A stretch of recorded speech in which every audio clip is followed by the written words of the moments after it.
Recording थे दिया है. Okay, sir, copied.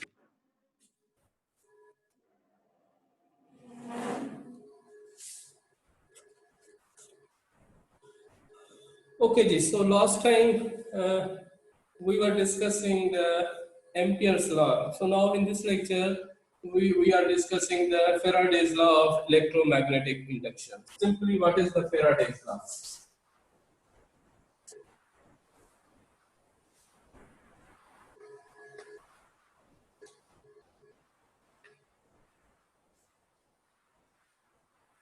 Faraday's law of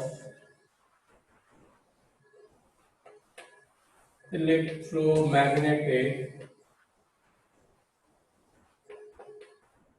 induction.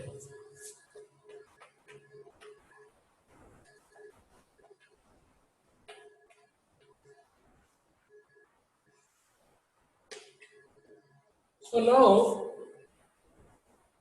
you are familiar that when the current is flowing in the wire in this direction, this current produces a magnetic field around the wire in the form of the concentric circle. The thumb pointing the direction of the current and these curved fingers indicates the direction of the magnetic field. So as a resultant, the magnetic field is produced around the current carrying wire in the form of the concentric circles. So this was explained by the Ampere and we call it as a Ampere's law. So now here, one important thing is that the current is producing a magnetic field. So question is that, is it possible that the magnetic field can produce a current? So the answer is yes. The magnetic field can produce a current. The condition is that the magnetic field should change with respect to time. It means the uniform magnetic field cannot produce the current, cannot produce the EMF in the wire or in the coil. If the magnetic field or magnetic flux is changing with the time, it means the rate of change of magnetic flux, if passes through the coil, it can produce the EMF in the coil or EMF in the wire. And this law is explained by the Faraday and we call it as a Faraday law. So the Faraday states that the rate of change of magnetic flux can produce the EMF in the coil. So here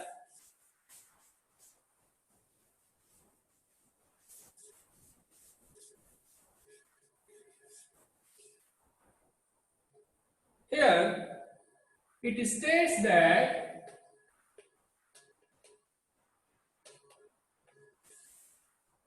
the rate of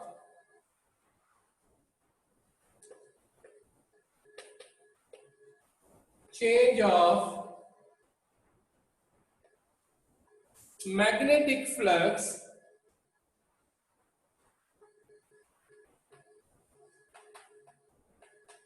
rate of change of magnetic flux can induce the EMF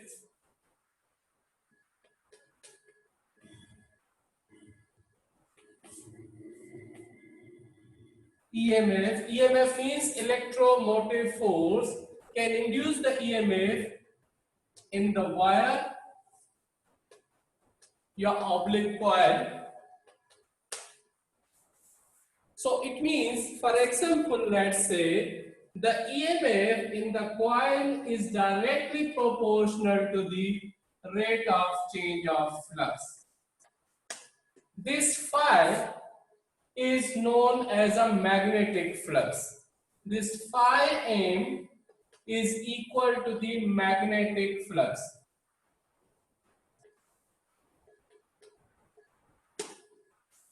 So now, for example, let's say if we have a coil like that, this is the coil, and this coil is connected to the voltmeter. This is the voltmeter. This voltmeter indicates the zero deflection because there is no any current in the coil. So when there is no any current in the coil, this shows the zero deflection. So now if we say that this is the magnet, this is the bar magnet, which is its north pole and south pole, the magnetic line of force passing through the coil is, if we say that these are the magnetic line of force, if these magnetic line of force is passing through the coil, it can produce the EMF in the coil. So now this rate of change of flux, if we say that this coil is at rest, this magnet is at rest, both are at rest, it means the flux which passes through the coil is the uniform flux. It means if we say that the magnet and the coil both are at rest, then the condition is that the uniform magnetic flux will pass through the coil. So as a resultant, this uniform magnetic flux will not produce the EMF in the coil. Only the EMF will produce in the coil if the flux is changing with the time. So here, if we say that if the magnetic flux, if the magnet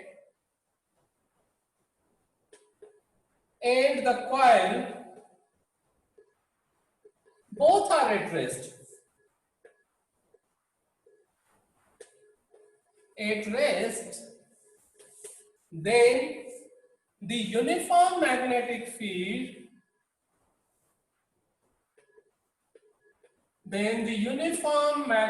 field, will pass through the coil.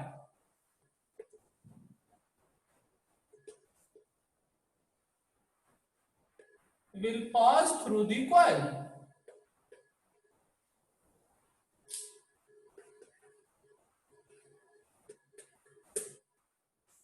So as a resultant, this will not produce the EMF.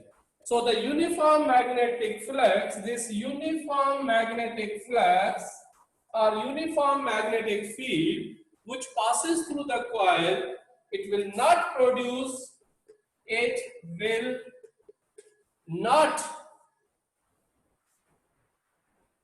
this not produce EMF in the coil. EMF ये produce नहीं करेगा. This uniform magnetic flux will not produce EMF in the coil. Then now if we say that if this magnet is moved towards the coil or away from the coil, in both cases the magnetic field passes through the coil will change with the time.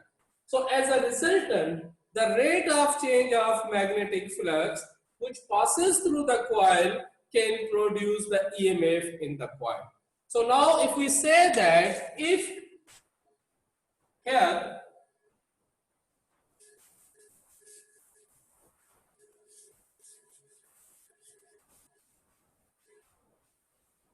if the magnet is moved, if we move the magnet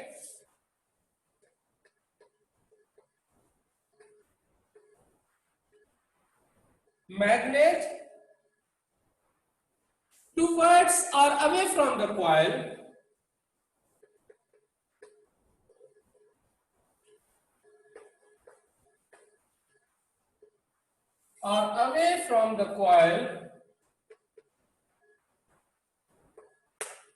in both cases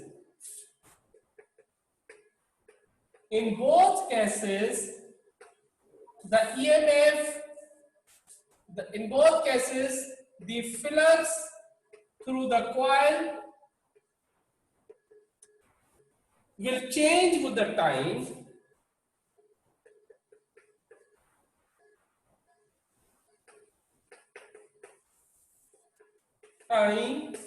Produced EMF in the coil.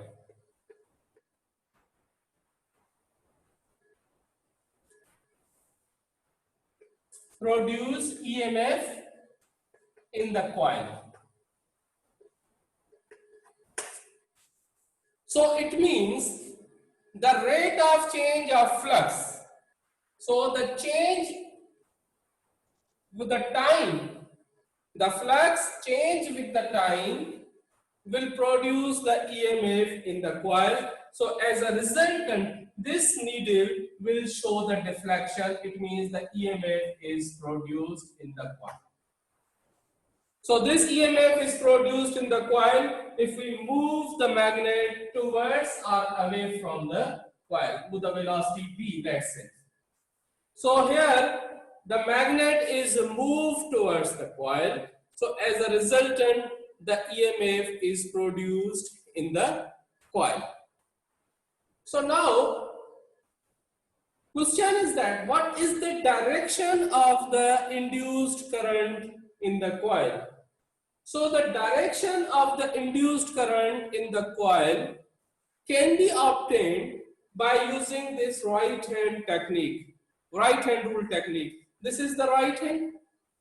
The direction of this right hand, these four fingers of the right hand, the direction is indicate the rate of change of flux. So if the magnet is moved in this direction, so as a resultant, this four fingers indicates the direction of the motion of the magnet.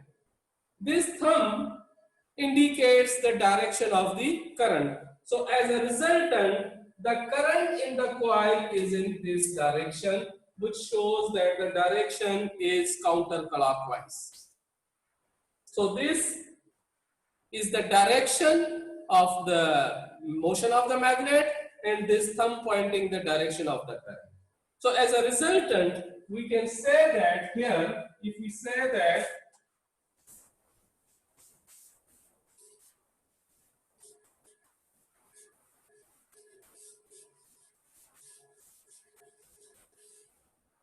this is the coil,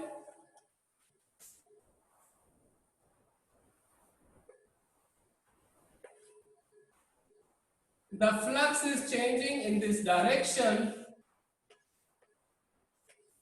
due to this magnet. So as a resultant, the motion is in this direction with the velocity v, the current will produce in this direction, the thumb pointing the direction of the current. Similarly, it means this galvanometer or voltmeter shows the deflection, which is this from 0 to this positive axis. Similarly, if we say that this is the coil,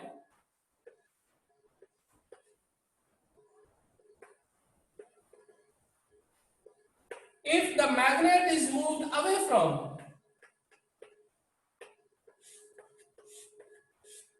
if the magnet is moved in this direction with the velocity v, again the flux will change through it. In both cases, here the flux is changing with the time, d phi over dt. Here is also a d phi over dt.